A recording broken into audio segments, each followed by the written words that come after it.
जी नाज़रीन, नवां के आगे कंदासीं त सिंध के मुख़्तलिफ़ शहरनि में वक़्फ़े वक़्फ़े सां किथे तेज़ त किथे हल्की बरसात थी रही आहे। कराची जे मुख़्तलिफ़ इलाइक़नि में वसकारे खां पोइ मौसम वणंदड़ थी वई।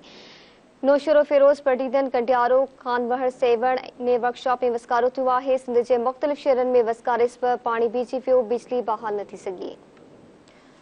ख़बर वाक़ई ॾियूं पिया। सिंध जे मुख़्तलिफ़ शहरनि में वक़्फ़े वक़्फ़े सां किथे तेज़ त किथे हल्की बरसात जो सिलसिलो जारी आहे। कराची जे मुख़्तलिफ़ इलाइक़नि में वसकारे खां पोइ मौसम ख़ुशगवार थी वई आहे। अवां खे आगाह कयूं पिया खान वाहण सेवण ऐं वर्कशॉप में पिणु वसकारो थियो आहे। सिंध जे मुख़्तलिफ़ शहरनि में वसकारे सबबि पाणी बीहजी वियो आहे।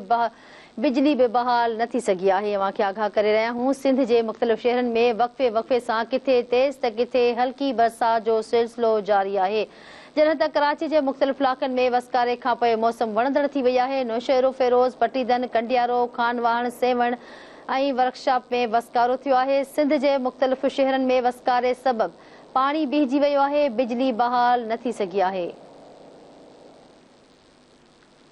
ख़बर आवाज़ शेयर कयूं पिया। सिंध जे मुख़्तलिफ़ शहरनि में वक़्फ़े वक़्फ़े सां किथे तेज़ त किथे हल्की बरसात थी रही आहे। कराची जे मुख़्तलिफ़ इलाइक़नि में वसकारे खां पोइ मौसम वणंदड़ थी वई। नौशरे फिरोज़ पटीदन कंडियारो खानवहर सेवण ऐं वर्कशॉप में वसकारो थियो आहे।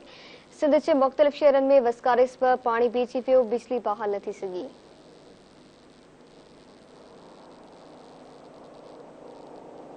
जी नाज़रीन, वाक़ई बरसात जी सूरत हाल बाबति अहम ख़बर ॾियूं पिया। सिंध जे मुख़्तलिफ़ शहरनि में वक़्फ़े वक़्फ़े सां किथे तेज़ त किथे हल्की बरसात जो सिलसिलो जारी आहे। कराची जे मुख़्तलिफ़ इलाइक़नि में वसकारे खां पोइ मौसम वणंदड़ थी वई आहे।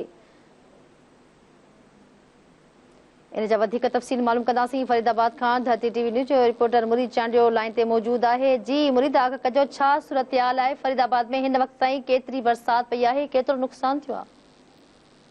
जी बिल्कुल, बिन शहरनि जीअं फरीदाबाद ऐं भर पासे में भी किथे तेज़ त किथे हल्की बरसात जारी आहे। बरसात सबबि जेके हितों जा ॿोॾ मुतासिरीन आहिनि उन्हनि जा अघा न हुजण जे करे उन्हनि जा तरपाल ऐं जेके टेंट आहिनि उहे बि उॾामी विया आहिनि। ऐं बरसात सबबि फरीदाबाद जे कीथर जे इलाइक़े जबलनि मां ऐं पहाड़नि मां बरसात वसण जे करे काछे में मुख़्तलिफ़ 5 खां मथे नयूं वही आयूं आहिनि, जंहिंमें दिला नए सगरो नए मेज़ाराणी नए बूरी समेत ॿियूं नयूं वही आयूं आहिनि। ऐं उहे जेके आहिनि सो एसी बंदि सां उन्हनि जो पाणी जो वकिरो जेको आहे उहो एसी बंदि सां टकराइजी वियो आहे, जंहिं सबबि फरीदाबाद शाह गोदड़ियो समेत 10 खां मथे जेके काछे ऐं फरीदाबाद जा ॻोठ आहिनि उन्हनि जो रस्तो हिन महिल कटियल आहे। ऐं जंहिं सबबि जेके माण्हू काछे जा ऐं फरीदाबाद जा आहिनि उहे हिन महिल जेको जाते आहे उते बीठल आहे। ऐं उन्हनि जा जेके मरीज़ ऐं ॿिया जेके मसइलनि लाइ जेके ईंदड़ माण्हू आहिनि उहे सख़्तु तकलीफ़ खे मुंहुं ॾेई रहिया आहिनि। ऐं जेको इहो बरसाति जो सिलसिलो आहे इहो अञा ताईं जारी आहे। वक़्फ़े वक़्फ़े सां बरसाति हली रही आहे ऐं हितां जा जेके मुतासिरीन उहे सख़्तु मुतासिर आहिनि। जी ठीकु आहे मुरीद, वॾी महिरबानी, आगाह कयो।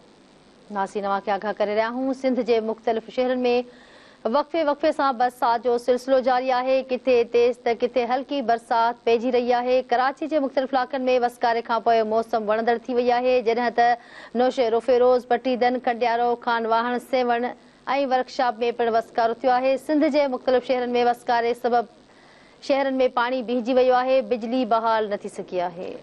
सिंध जे मुख़्तलिफ़ शहरनि जी सूरत हाल बाबति तव्हां खे आगाह कयूं पिया। सिंध जे मुख़्तलिफ़ शहरनि में वक़्फ़े वक़्फ़े सां किथे तेज़ त किथे हल्की बरसात पई आहे। कराची जे मुख़्तलिफ़ इलाइक़नि में वसकारे खां पोइ मौसम वणंदड़ थी वई आहे। नौशरे फिरोज़ पटीदन कंडियारो खान वहण सेवण ऐं वर्कशॉप में वसकारो थियो आहे।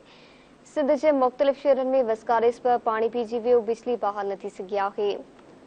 मौसम जी सूरत हाल बाबति तव्हां खे आगाह कयूं पिया। सिंध जे मुख़्तलिफ़ शहरनि में वक़्फ़े वक़्फ़े सां किथे तेज़ त किथे हल्की बरसात जो सिलसिलो जारी आहे।